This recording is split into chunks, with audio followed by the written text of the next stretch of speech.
Nvidia, the largest company in the world, just announced its fiscal Q2 results, 2025, and the revenue up a whopping 56% year to year. Their net income around 26.4 billion, a surge of 59% year over year, with healthy earnings per share, robust forecast, and yet, its stock dipped 4% on this news. Why? Well, there's uncertainty about chip sales to China, the looming tariff oscillations, and maybe beneath and throughout all of this, the fear of the AI bubble. So I thought I'd bloviate a little bit today about those concerns. Hello and welcome to the Bald Ambition Podcast. I'm your bald host, Mookie Spitz. And as I mentioned, let's talk for a few minutes about the AI bubble. And let's compare it for just a second, just off the top, to the dot-com crash that happened right at the turn of the century. If you'll recall, there were hundreds of billions of dollars that were pumped into so many different dot-coms. Billions and billions of dollars were pumped into undersea cables to facilitate and encourage global internet usage. And both of these ventures pretty much crashed. The undersea cables were hardly used given the current volume.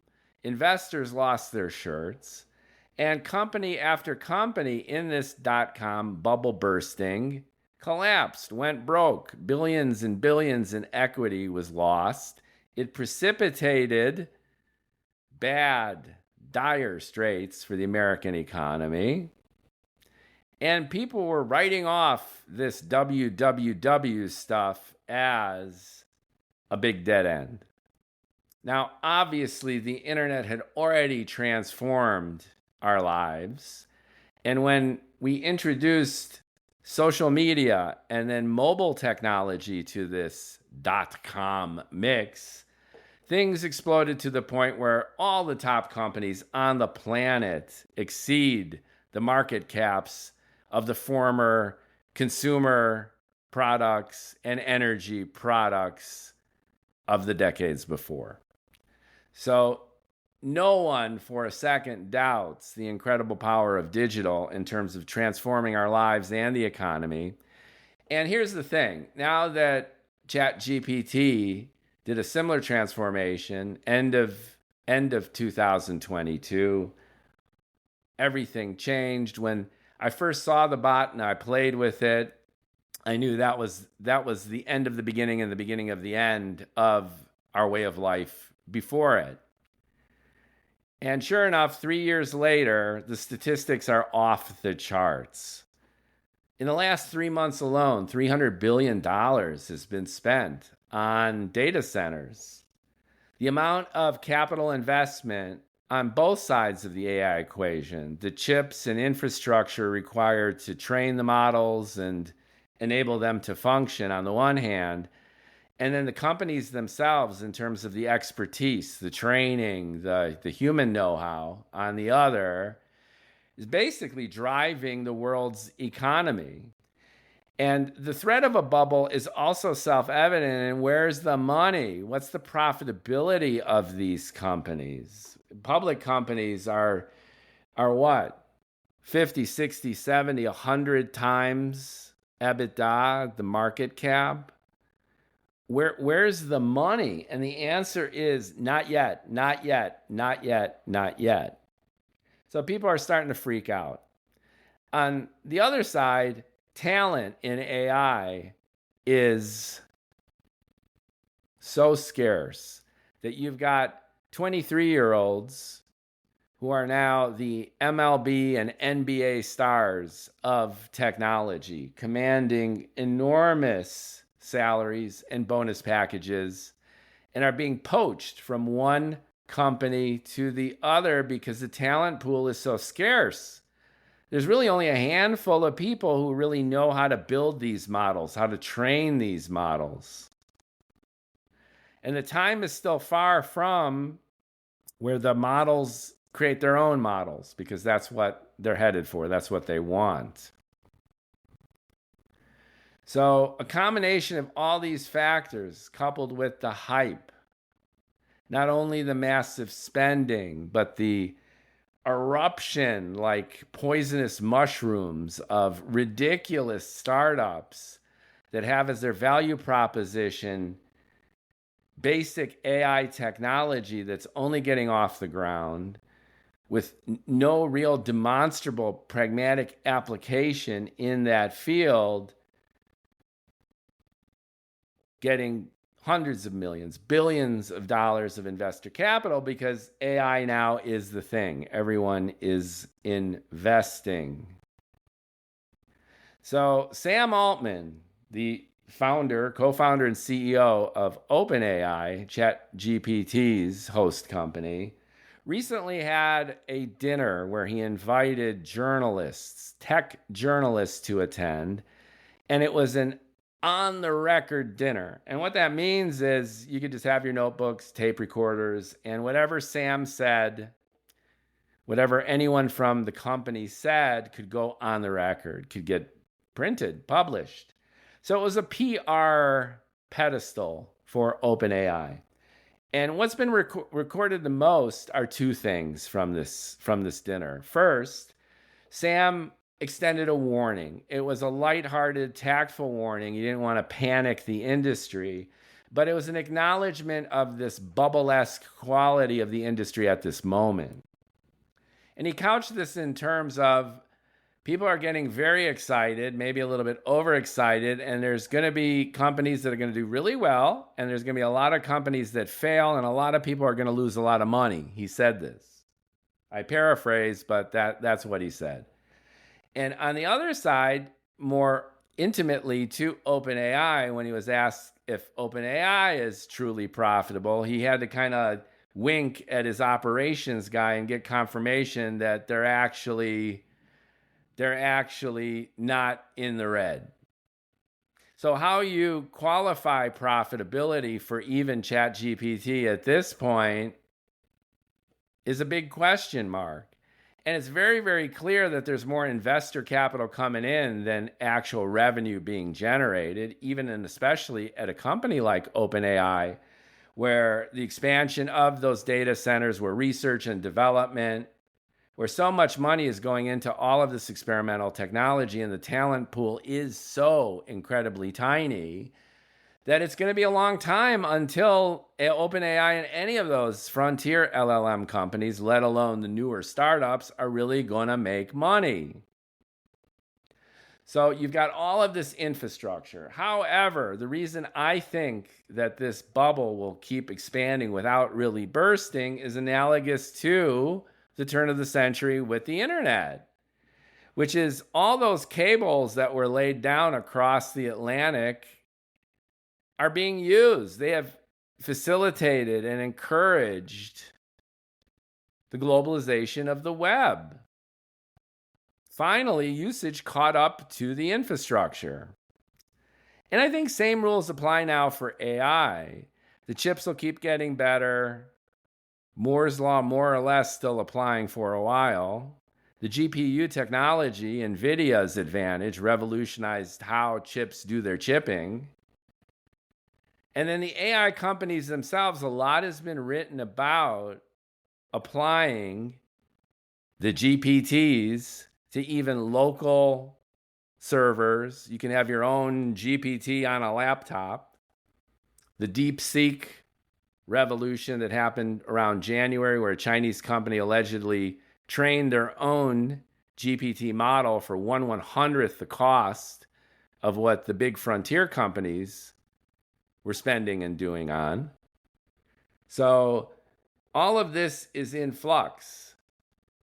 And the question isn't if, but when that tipping point will be reached between investment and profitability. And over all of this is looming the artificial general intelligence holy grail. That if one company can create one of these bots that can do more or less everything a human can, which is, in a sense, the definition of general intelligence, then the sky's the limit. And everyone freaks out about productivity and job losses, human job losses, the further transformation of society. But if you look at the other statistics, jobs are not changing as much as people thought, at least initially. And in the sense, it's similar to the self-driving cars, the self-driving trucks. In concept, yeah, revolution is knocking on our door. But the pragmatic application of self-driving vehicles has been incremental, baby steps. And the implementation and integration of AI is already similar to that. Most pilots, most startups have negative ROI, especially in terms of revenue and monetization. And the pragmatic impact of AI on society and all of our lives is still quite minimal. There's always this learning curve where the technology exceeds the user's ability to adopt it. So the technology that was there for social media predated the revolution in social media by at least a decade, probably more than that. What was Facebook?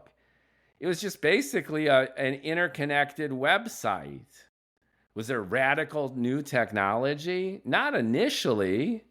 And the new technology that Zuckerberg and his team introduced weren't qualitative, revolutionary leaps in digital technology.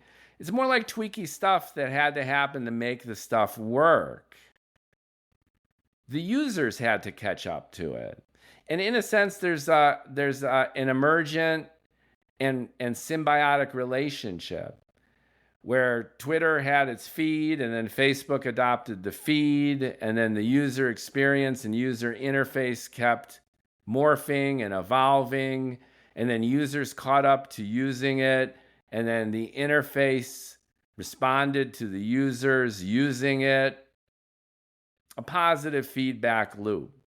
And AI is going to be similar, and it already is that way. ChatGPT is chipping away at Google searches, but the percentage is still low. I think I read a statistic that only 3-4% of searches are with a chatbot rather than the conventional old Google or Bing box. Now, that doesn't sound like much, but it translates because we've got billions of searches a day into quite a few searches. I pretty much have given up on Google as my go-to source for looking stuff up, doing research. I always go to ChatGPT first. And I haven't really spent that much time on the other models just because this one works okay. And I'd rather fool around less with the models and just use them for what they're useful for. And I've just kind of by inertia adopted use of ChatGPT. I pay $20 a month, and it's the best subscription I have. And yes, ChatGPT 5 is a letdown in ways, and it's glitchy, but it's great compared to Google. And now, of course, Google's integrating Gemini. Everyone's trying to catch up. But the point I'm making, though, is I've adopted the bots and AI as a substitute for most of the search I'm doing already. And I think that that's a harbinger of what most people are going to be using these bots for. But it's going to take some time. It's going to take more time. And then there's no advertising in my ChatGPT experience right now. I pay the subscription, and it's an organic experience that way. But it's easy to see that websites are going to go away because I don't go to websites. I just go to the bot. The bot eats up content from websites and aggregates it for me and correlates it with my prompt. So I see a future where content creators, products, and services are going to pump their content directly into the bots. No websites. Why would you go to a website? Go to the bot. And then advertising models will be based on prioritizing content that content creators, companies making products and services, creating any and all content are going to pump into those bots. And then the bots are going to be really, really good at connecting audiences with the content that they want. And there's going to be prioritization and bias based on new paid advertising models. And I am sure that there are whole teams at all of the AI companies, Anthropic, OpenAI, especially at XAI, because it's plugged into, or Musk is trying to plug XAI into X. That was his intent, I believe, all along. He wants X to be the go-to source for everything you do, paying your bills, buying stuff. And he anticipated this idea, I believe, that websites are just going to be redundant. So everything will go through X. And all of these big companies, especially the frontier models, have teams of people who are working on how to monetize them by prioritizing content, to the point where shopping should take place on these too. And Bezos and Amazon are probably freaking out, because if you can go to a bot for everything you need, including your shopping, then Bezos might be in the position that if he doesn't own one of these frontier bots and own the front end of that experience, then Bezos is going to have to fork over a percentage of his sales to the bot gateways that will act as an interface between the user and the products that they're shopping for. So Bezos was always integrating AI, recommended purchases. You might like this too, the tracking. AWS was profitable just much, much longer than the Amazon shopping. And I still think it's exponentially more profitable. And basically, Amazon kept losing and losing and losing money until Bezos realized that the data centers he's created to inventory and track and distribute shopping in Amazon, the store, could become its own business. And now graft AI onto that. So it's exciting. So what I'm getting at, in my own kind of ham-fisted, awkward, spontaneous way here, is that it's the opposite of an AI bubble. All of the chips, the GPUs that are being sold and integrated, all the data centers, none of that is going to go to air quote waste. It's all going to be used. If you look at any kind of chart of the exponential increase in computational power that's going to be needed to fuel all this, we're doing the right things. None of this investor capital, at least in terms of infrastructure, is going to go to waste. Where people are going to lose their shirts, going back to what Altman was saying at that journalist dinner, is on companies that are already trying to jump the shark, jump the couch, by integrating AI in this kind of awkward ad hoc way into their product. So there's a mattress company that is now AIing your sleep. Who knows? It might take off. It might be the new sleep number. Because the subtext for this entire rant, and the reason that AI will become ubiquitous, is because it does such a phenomenal job of integrating data, biometric data, shopping data, user behavior data, understanding it and correlating it with whatever the hell the audience, the consumer, wants. That's that missing connection. And by facilitating that connection, AI is going to be everywhere. And it's going to be like water for fish. It's going to be so ubiquitous, we're not even going to think about it as its own thing anymore. It's like, who talks about the World Wide Web? Nobody.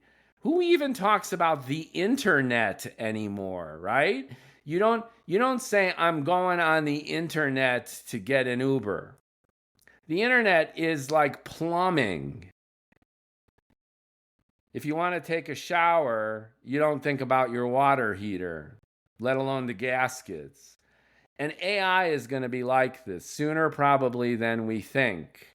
It's going to go from an already cliched, ubiquitous buzzword to something that's so ubiquitous and foundational that we're just going to talk about the benefits of AI, the agents in particular industries and areas that'll help facilitate this kind of connectivity personalization. So, big picture, regardless of all the spend, regardless of the negligible return on investment at the moment, regardless of the reality that, just like the search engines, remember Alta Vista and Ask Jeeves? Yahoo had a search engine. Larry and Sergey won with Google. Boom. We've got a bunch of frontier LLMs right now. And chances are high that this constellation of companies are going to fuse into 1, 2, 3 major bot players, and then everyone's going to have to get in line behind them. And let's not forget that we're not just limited to predictive transformer technology with these generative pre-trained transformers that operate predictively, but with the robots who operate off reinforcement, which is do something, do every variation of the something that you're doing. And if you're doing it right, according to a protocol, a prompt, a goal, then you're reinforced to keep doing it. The machine learning aspect of this.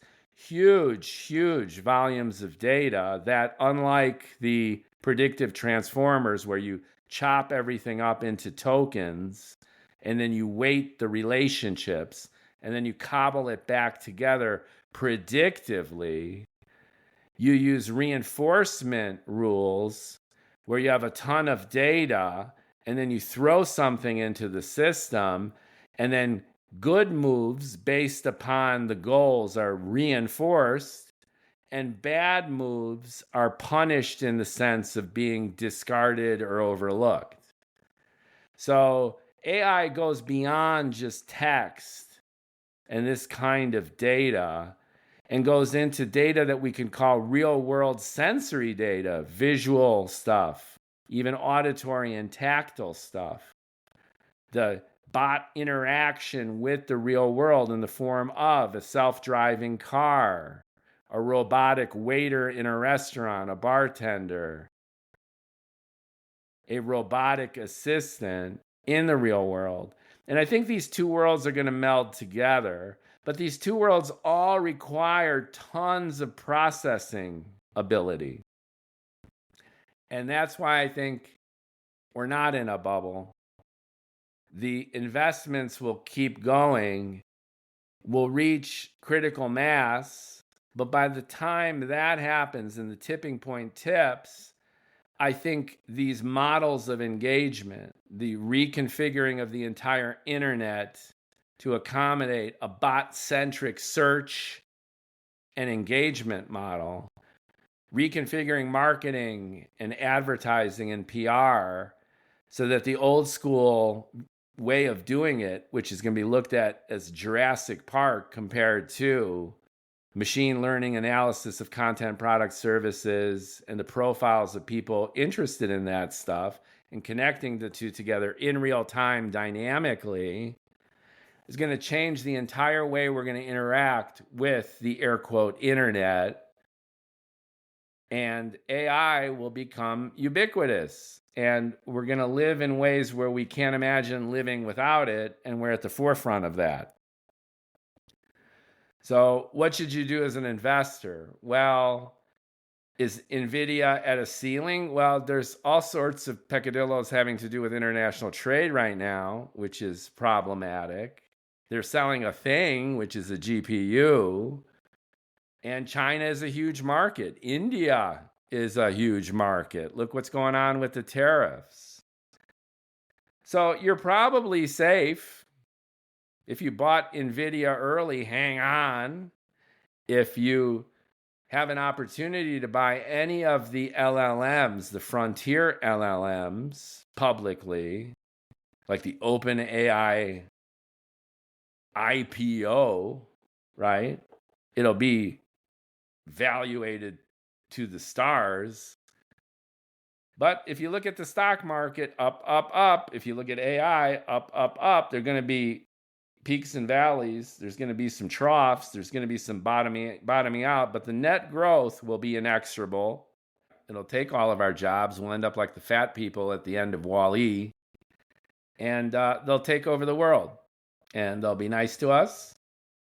They might just leave the world as they did in the movie Her, because we're boring. Or they might enjoy playing with us. But the machine future probably won't be a great thing for humanity. But until we get there, and until the machines inexorably take over every aspect of our lives, the bubble probably won't burst. Eager to hear what you think. Wide open topic. Much, much more to discuss, but I just thought I'd bloviate about this today with Nvidia's kind of paradoxical situation of unbelievable profitability, a $4 trillion market cap company, and then Wall Street shuns 56% growth over last year. Not good enough. That says something about the bubble, too. Thanks for listening.